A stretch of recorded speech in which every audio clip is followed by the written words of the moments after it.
When things seem so broken, it's hard to shine, but I still try. I'll be the last one left when the lights go out. I'm down to one last breath, but I can't stop now. We all fall down sometimes, yeah, but that's just life. So cross my heart and hope to die. Baby, I was born to fight.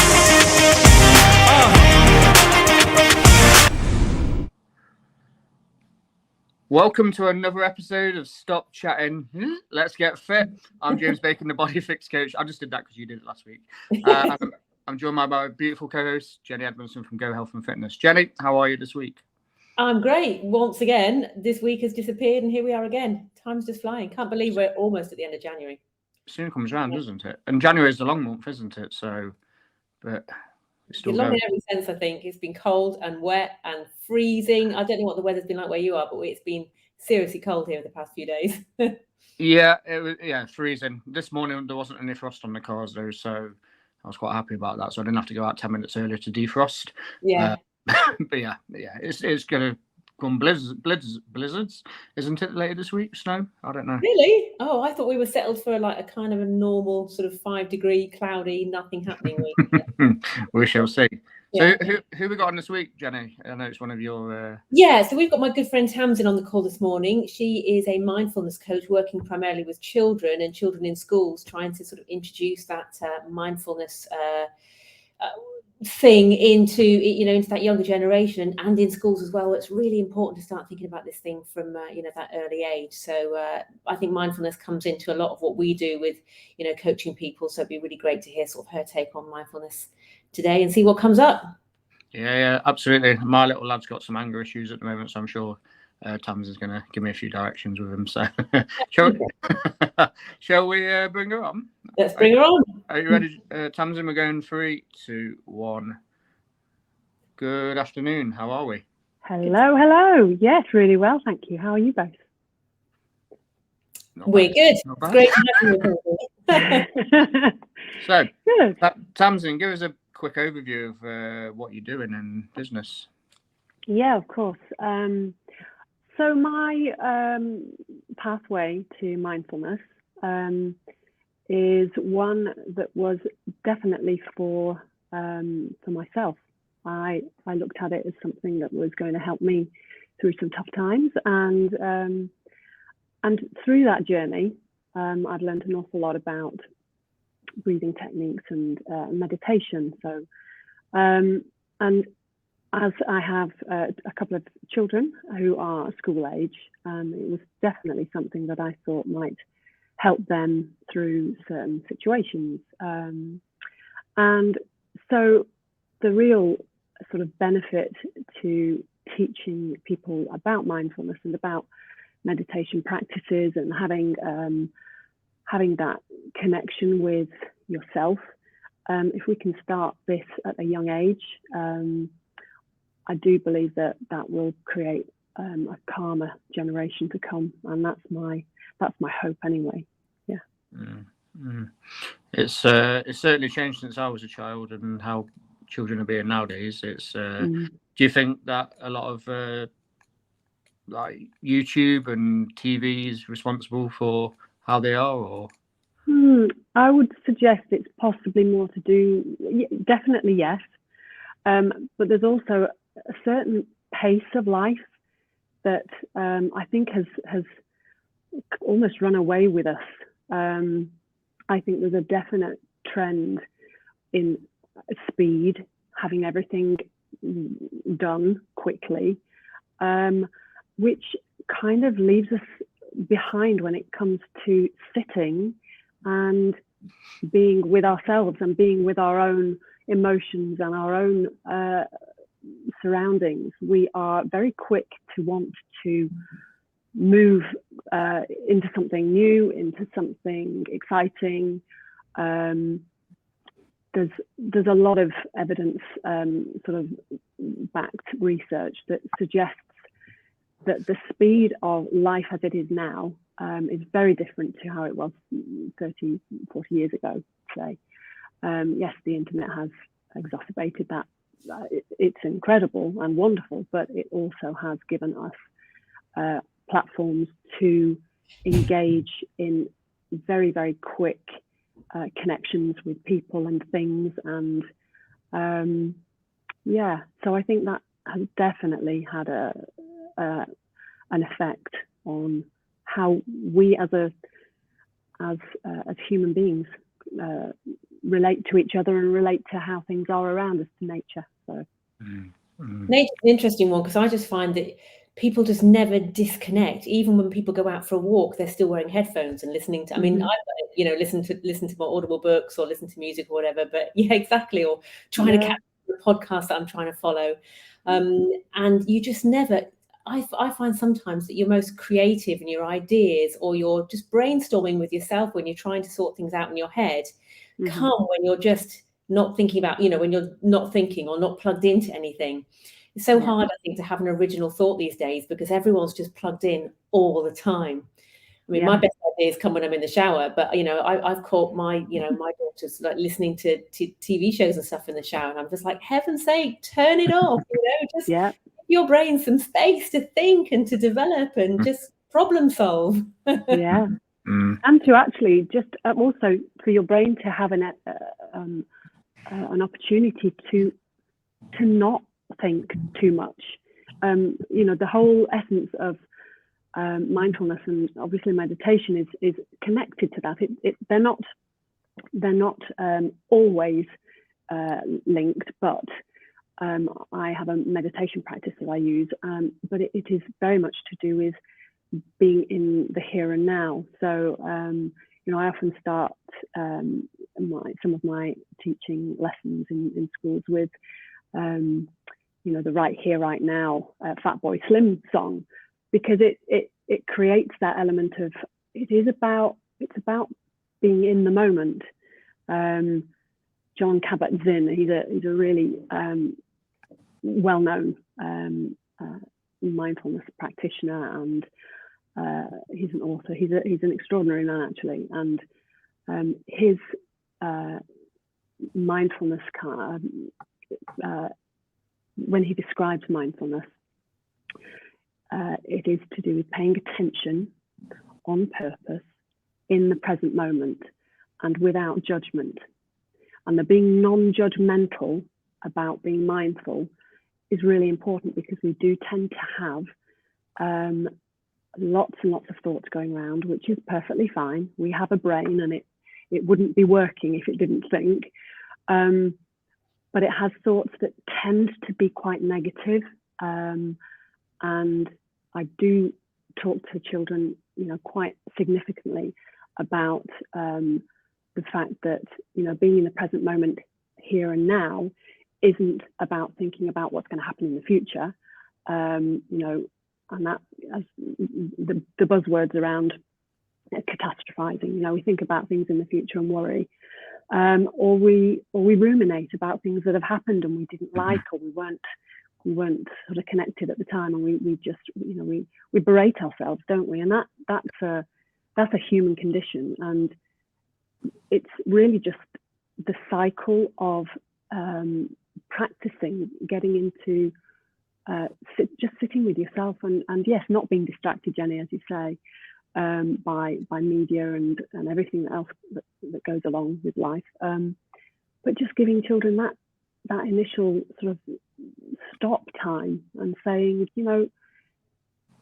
tune in to how you feel, to how your breathing is right now, and there's lots to suggest, and there's tons of research out there to suggest that this kind of practice is hugely beneficial at any age. But particularly when it comes to the anxiousness that is rife in our children presently, in schools, they're reporting so much more anxiety-based stress and depression, and it's only just really coming into the conscious of GPs to suggest that mindfulness and meditation practices and techniques could really help young people to just be be less anxious and less sort of concerned about what else is going on, when they can just sit with themselves and be at ease with themselves, which is one of the main things. So I think, go on, James. No, you go first, because I was just going to ask another question.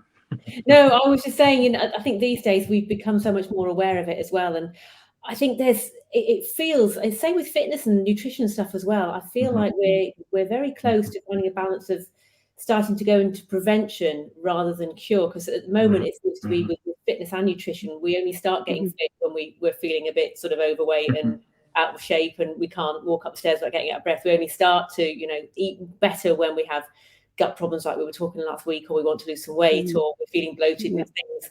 And it's like with the mindfulness as well, it's just like, up to now, I think a lot of people have started meditation when they're feeling stressed and started to think about mindfulness when things have gone too far. But I feel at the moment there is a shift. It's still ongoing, and I don't know if it will ever become the norm, but I think, a lot of people would be from a young age, and which is why it's brilliant that you're bringing this into the classrooms, because to get kids at a young age to start taking preventative action now before they, start suffering with all the problems that are related to, today's, the world that they live in today. If they can start being a bit more mindful early on and make it, normalize it, it's a normal thing to do, to eat healthy, to move more, to protect that brain of ours. We can drum that into them when they're younger, that they can actually start normalizing it and taking action now, rather than when it all gets a bit too late and we're all like, oh, I've got to do all this stuff. Sort my life out. Yeah, very good point. It's definitely about prevention rather than cure, and there are definitely with the practices that I teach. It's the simplest form of reconnecting with yourself. So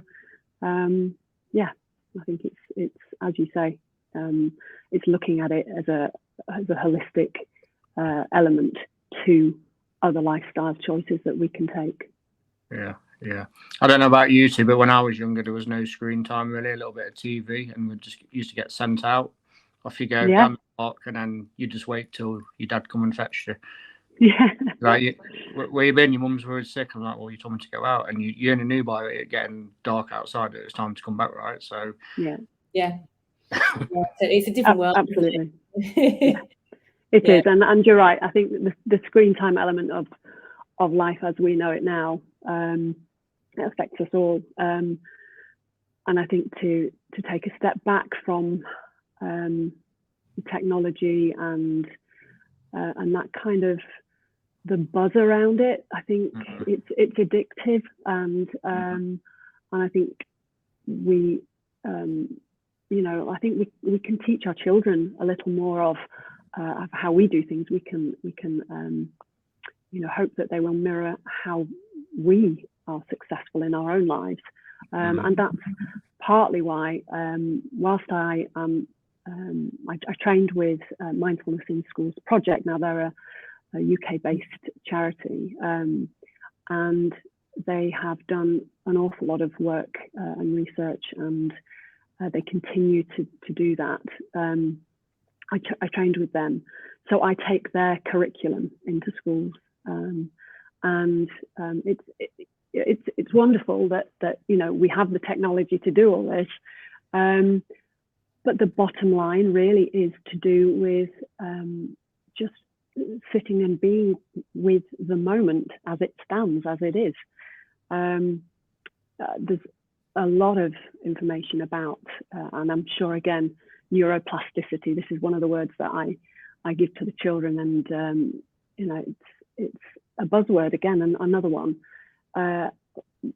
It's very much to do with how we can train our minds, train our brains to respond in a different way, and that's really important to definitely have the connection between the certain aspects of our brain. The children that I teach learn about 4 aspects of the brain. The prefrontal cortex, which is the decision maker, and the hippocampus, the insula, and the amygdala, which is the most ancient part of our brain, which is our fight or flight, freeze response. So it's the connections between the elements of the brain, and the fact that our mind is wherever we want it to be in that moment, and to give children that concept, they love it. They love going into that kind of scientific element of it all.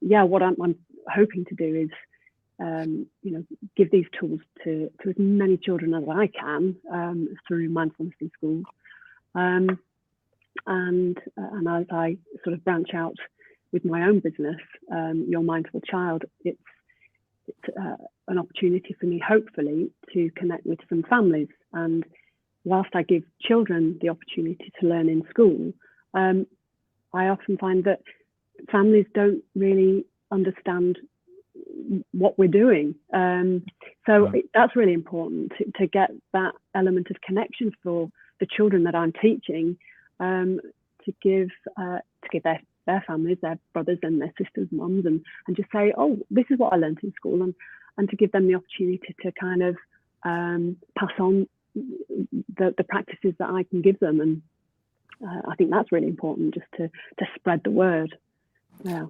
Yeah, absolutely. I think it's really important to get families talking about this stuff, because it's like with the fitness nutrition stuff as well. It's got to be a whole family getting involved with this stuff, and giving everyone the space to be able to do their own practices, or to understand where everyone's going. And really important as well for parents to lead in the front. Again, it's all about normalizing these things in the family environment. If if you say, right, mom's just going to go off to meditate for 10 minutes, then not to be laughed at, or to understand that that's part of what's been done. And I love the way you sort of talk about just sitting with things and just being mindful in the moment. And I think it's important as well to sit with the negative stuff as well as the positive, because when bad things happen, we're very quick to try and run away or cheer ourselves up. But I think sometimes you just got to sit with it, work through it, you allow yourself to be cross, work through it, rather than trying to hide it all the time. Bury it down. Yep, that's it.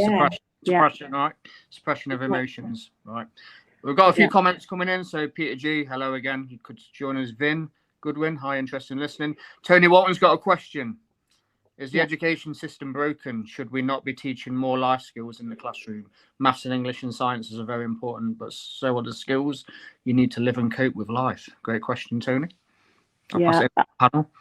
I would definitely agree with that. Mindfulness in Schools projects are lobbying the government to try and get this as curricular based. It is really important, and I totally agree with the basics of your maths and your English, and that goes without saying. But there is a definite need, I think, to increase the awareness first off, because mindfulness, whilst a lot of people will have heard the word and will understand a limited amount of information about it, I do believe that schools, heads and teachers need this information. They could perhaps, have themselves some courses first. It's all really relevant to the whole school. It's not just about giving children those tips and tricks to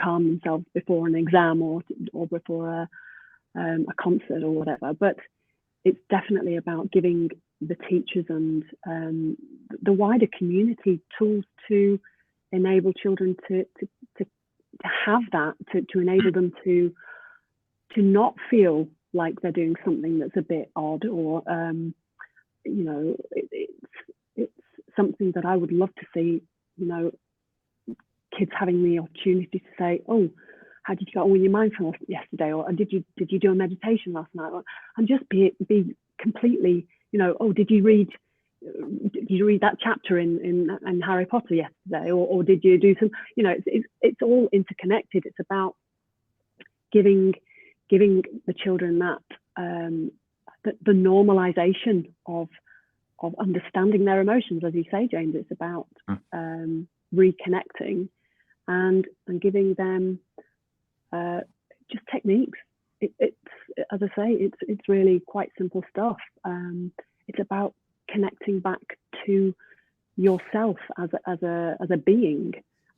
We are human beings, and again, we have this thing about doing everything. We're not human doings. It's very much a society and world where we live that we're constantly thinking of the next thing to do. Doing instead of being. Yeah. What sort of age are you working with, or what age would you sort of is the earliest that kids are kind of getting this, or you can start? Is it like literally the earlier the better? Yeah, I think so. I think children as young as 4 or 5, can get to grips with some of these techniques.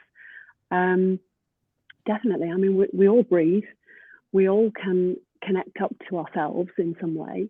Yes, children of a younger age don't need to know all the scientific elements to it, but then my main focus at the moment is on key stage 2 sort of years, 4 to 6 to 7. So ages between 7 and 11, and then I can teach sort of transition years as well, so I can go up to sort of 13, 14.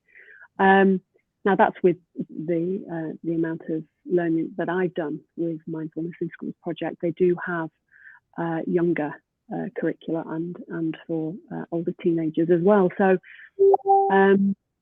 it's just a matter of honing my skills at this stage with the 7 to 11s. But yeah, I definitely do think that children can start this very young. We do a particular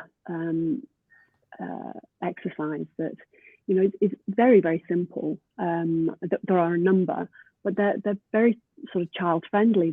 And anybody can do them anywhere. So a child of 4 or 5 has a hand, and you can use a certain technique called finger breathing, where you go up and down your fingers as you breathe. So you go down your finger as you breathe out and up your finger as you breathe in. And you just follow your fingers and you carry on doing that until you're calm or you have some level of ease within you. And children, of any age can do that kind of thing. And there are other techniques, and Mindfulness in Schools do have a lovely curriculum of fun videos and quizzes, and it's all really interactive teaching, so it's fun to do. It's fun for the children. A little bit older they get, we bring the science in, and which is fascinating for them. And I definitely think it's from any age and to any age. I think we can all learn a little bit more. Yeah. Did you agree it's better for younger children to learn, because that's when they're sort of in that sponge stage, aren't they, where they take more in and they start to learn habits, whereas a teenager maybe they start to form those bad habits already, so they're not going to listen as much. What do you think? Oh yeah, it's a tricky one, because I do think that we give teenagers a bad rap. I think we can give them the benefit of this. Yeah, definitely. I think there's a lot of teenagers that would just have a different outlook on life if they had some of these techniques to use. Yeah. Got another question from Vin. These are all quite high level concepts. How do you find getting these points across to young kids in a way they can understand, or are they smarter than we think? Yeah, that's a good point. They are smarter than we think often. One of the techniques that I use just to give them an idea of what mindfulness is, I'll give you 2 examples, but one is simply clapping your hands. So I ask the children after 3 to clap their hands and leave their hands at that sort of distance, and ask them to notice where their mind is. So often they say, "Oh, it's on my hands because my hands are tingling," and I'm saying, the connection is that your mind is where your attention is focused at that moment. So there's a connection with the fact that your mind can wander, you have thoughts, but the connection with the here and now is about coming back to a sensation. It's using your senses very much so. It could be the sensation of the fact that you just clapped your hands and your hands are a bit tingly. It could be the sensation of your breathing. So we often do a hand on chest and hand on tummy breathing exercise, which connects them to the fact that their breathing is using their heart and their lungs, and it's pushing their tummy in and out. So they have that connection and they are still with that. And that's always a really grounding exercise for children of again, any age. And there's one other element that we do in one of the classes where we do a mindful mouthful. So this is, all these things are really easy to implement at home as well as anywhere else. But I take something into school, something like it could be raisins, it could be minstrel, something like that, just so that they are able to have something to use all their senses with, so that their mind is focusing on the thing that is in their hand and then in their mouth, and they use all their senses to really ground themselves into that moment of eating that particular item. So yeah, it's those sort of things that are so easy and relevant to connecting yourself to your senses, which is about being in the moment. I love that. I call it the mindful minstrel. I actually do it with my a good way to really think about what you're eating, because so many of us just shovel things in our mouth, especially when it comes to sweet stuff and chocolate, because we are evolutionarily kind of programmed to gorge on sugar a lot of the time. Before you know, it's like, oh, I'm eating too much. But that mindfulness really makes you focus on the flavour, and the minstrel's great because you've got the cracking of the sugar on the outside. You can tap it and smell it. Nice. And the fact that they have chocolate in the middle of the day at school is, an added bonus, isn't it? yeah, I know. I must admit, I ask my ladies, is it going to be a raisin or a minstrel? They tend to go, yeah. A raisin's a good one too. Oh, another question, Peter. As a parent, what is the quickest technique to bring your child out of an emotional spiral? Yeah, that's a good question. And that's not just children either, is it? As parents, we often get into emotional spirals. But yeah, I think one of the techniques that I fall back on a lot, and it's a concept that really is just simply connecting to your breathing. And I do a breathing exercise that is based with a +2 or a ×2 element. So you take an in-breath counting of 2 and then an out-breath of 4. So you elongate the out-breath every time. And that is a very simple technique to give to a child. Simply say, let's do some breathing. Let's sit down and just be still for a moment and concentrate on our breathing, and just breathe in for 2 through your nose and out for 4 through your mouth. Now this you can develop a bit further. You can go to 3 and 6 and 4 and 8. But it's about basically de-exciting the nervous system at that point, because children have they have the ability to do it, but they don't often know how to control that. And that's the amygdala saying, something's going on. I've got to get into flight, fight, or freeze mode, and I'm struggling. And once they're in that, the simplest way of directing your focus is on your breathing, because you have it there all the time. And you have your hands. You could do a finger breathing exercise. We do a petal practice. It's opening your hand and closing your hand as if you're opening, the opening of a flower. And again, that is to do with the way you're breathing. And there's never any need to suggest that children have to regulate their breathing in any way. It's just noticing their breathing. And I think to give them that, it's, you know, the adrenaline pumping through when the amygdala goes off is quite something. And to bring that under control and to decrease that element of flight or fight, then the breathing is the best way of doing it. And I do believe that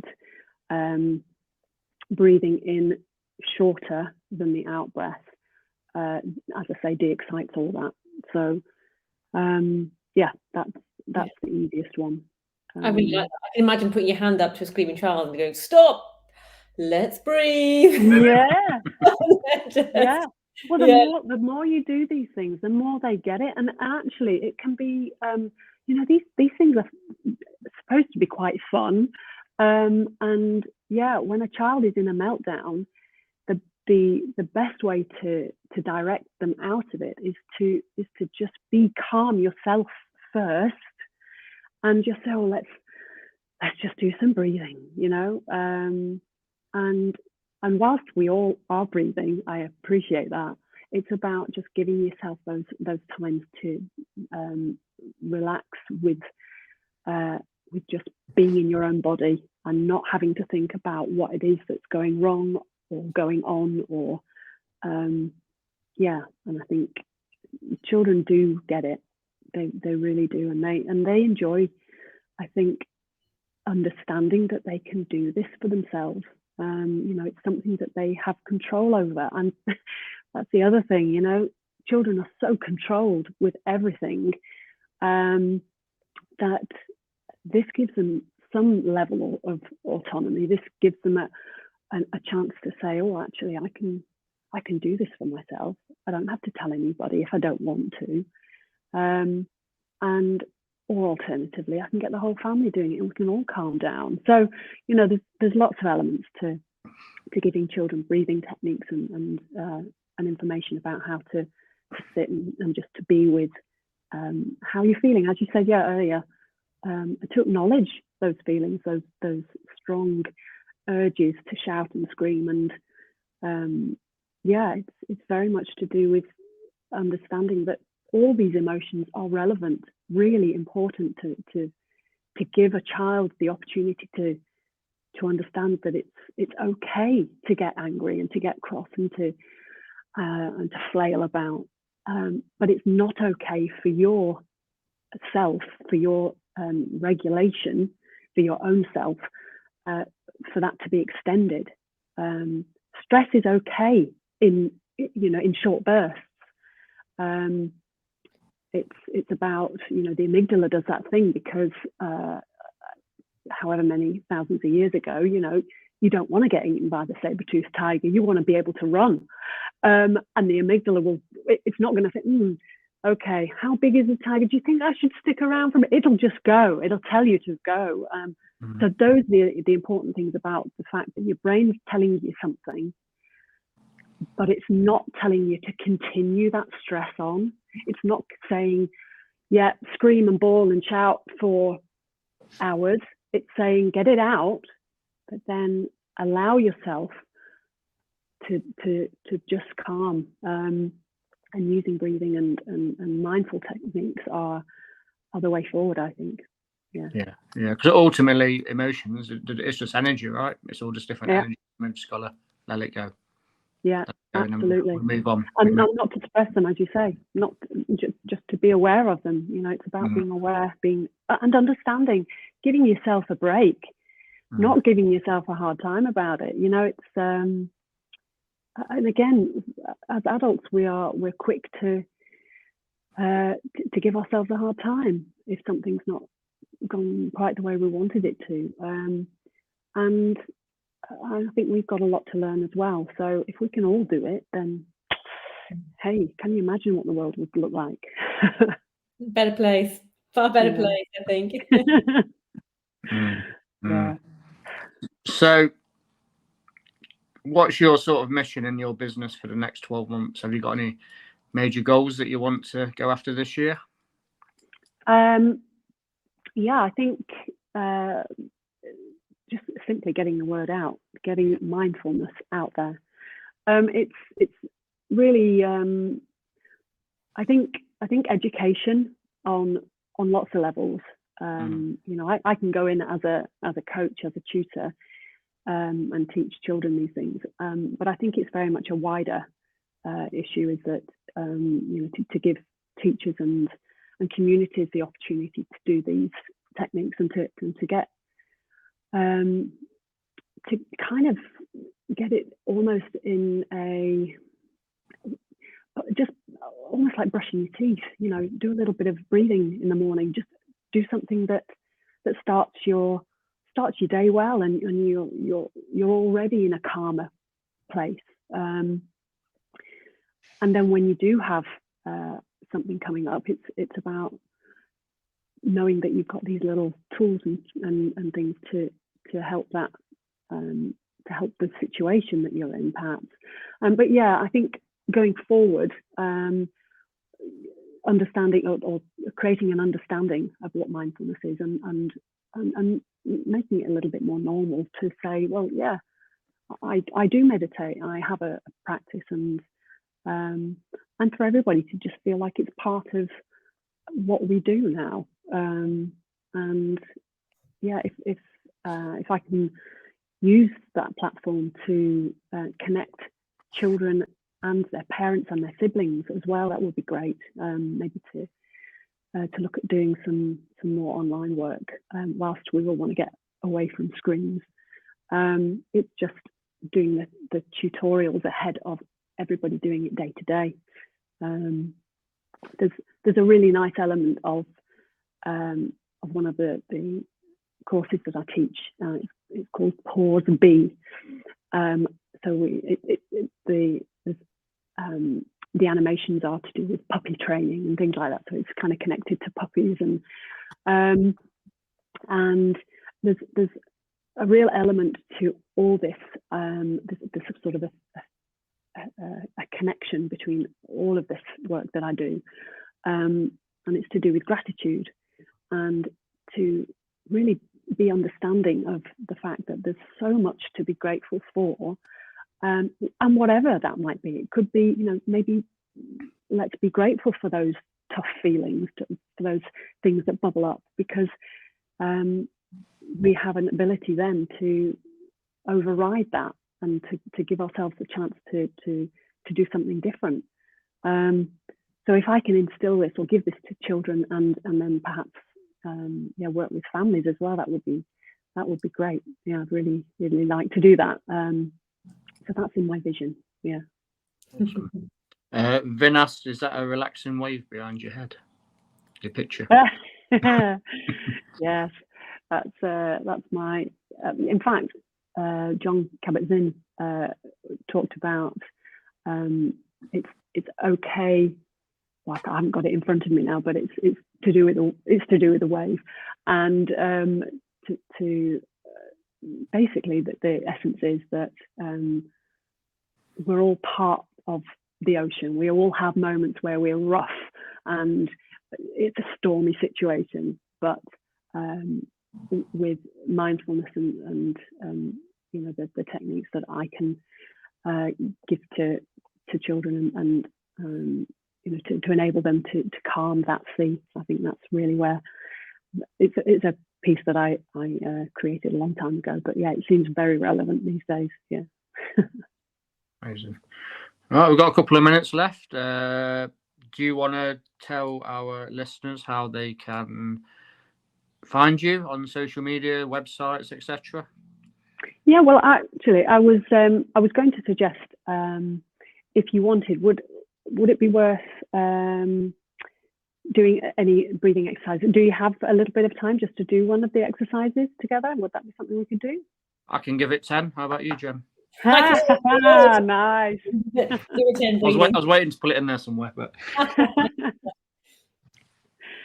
right. Sure. Well, I think one of the, as I said, I mentioned it just before, and one of the breathing techniques that we do is called petal practice, and it's very much to do with thinking about how a flower opens and closes.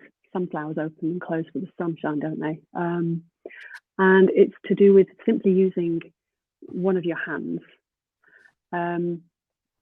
But to do any technique, I tend to ask the children that I'm teaching to have their feet flat on the floor and sit with their backs supported and their heads free.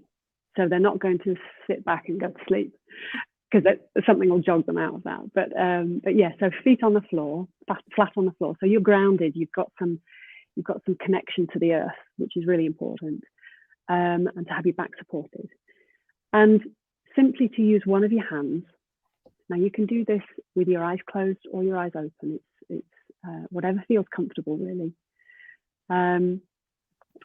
So to use one of your hands as if it was a flower, opening and closing, and you simply go with your breathing. There's no need to think about speeding up or slowing down your breathing in any way. It's simply the rhythm that is your breathing. So if we take a moment just to close our eyes and to settle. And as we open the fingers and the thumb, we breathe in. And as we close them together, we bring the fingers and the thumb together, and we can breathe out.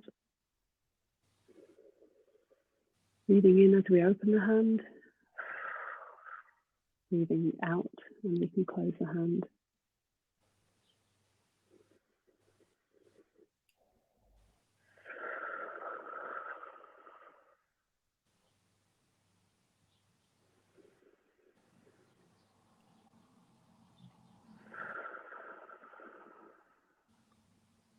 I often suggest breathing in through the nose and out through the mouth. So in through the nose and out through the mouth. Just a couple more times round.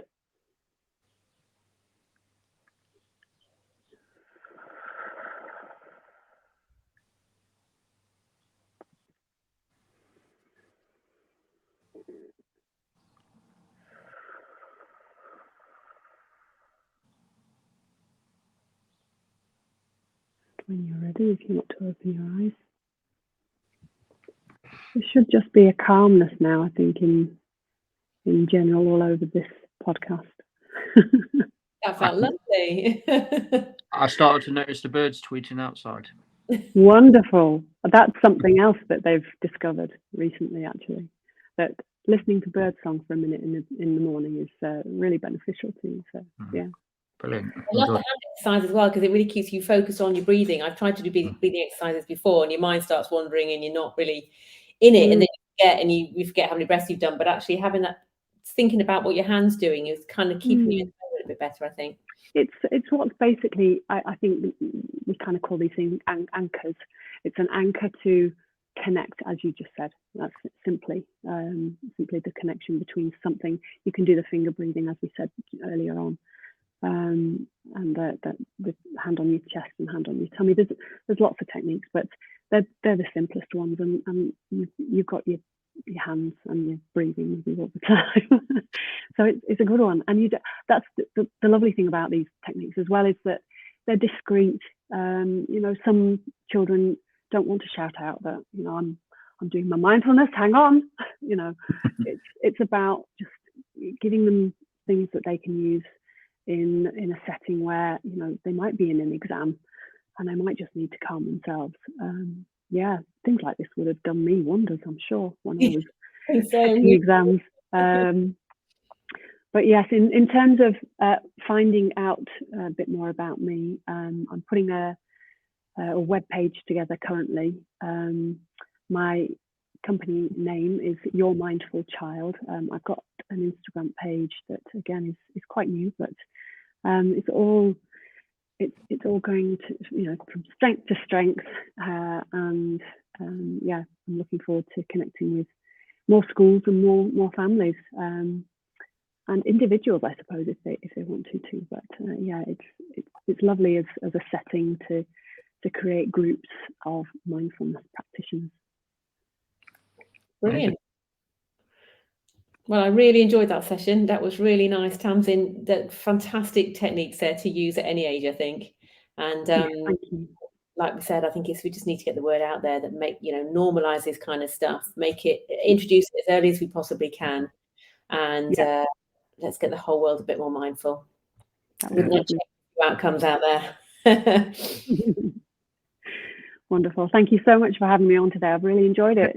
Thank you. It was been lovely. Really good. Oh, one final question from Vin. Do you do this online, Tamsin?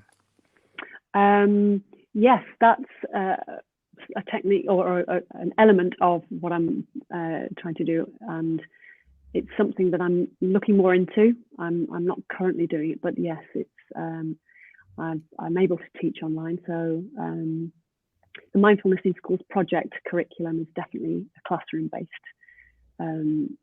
element of Your Mindful Child. But yeah, it's something that I would like to do more online. Workshops and as I say, with families particularly, and yeah, perhaps groups of children, but yeah, it comes across very well in this kind of setting. You could definitely do that, on Zoom with children individually. I know people who do that. Yeah. So definitely put yourself out there to work with people individually or families, online. Thank you. Yeah, that's really well. Oh, watch this space, eh? Yeah. Watch this calm space. Yes. Brilliant. Well, thank you very much, Tamsin. I'm feeling really calm now, so I'm going to have to go and chill. I'm going to be mindfully going to eat my lunch, I think. Yes, absolutely. Every sense. Yeah. Thank you so very much. All right. Take care now. And thanks for the questions today, guys. Really good. Thanks for tuning in. Thank you very much. Have some people join us, some great questions. And if anyone beyond this has questions watching it on the replay, then please do reach out to James or myself, or we can put you in touch with Tamsin or whatever. I'm sure we can keep the conversation going. Brilliant. And we'll see you at the same time next week, where we've got Mr. James Rogers and Mr. James Fowler on, and we're talking about mindset. Love it. Brilliant. Good. A good lead on from today, I think. Yeah. I'll be watching. Right. Thanks very much, guys. See you next Monday. Cheers. Bye. When things seem so broken, it's hard to shine, but I still try. I'll be the last one left when the lights go out. I'm down to one last breath, but I can't stop now. We all fall down sometimes, yeah, but that's just life. So cross my heart and hope to die. Baby, I was born to fight.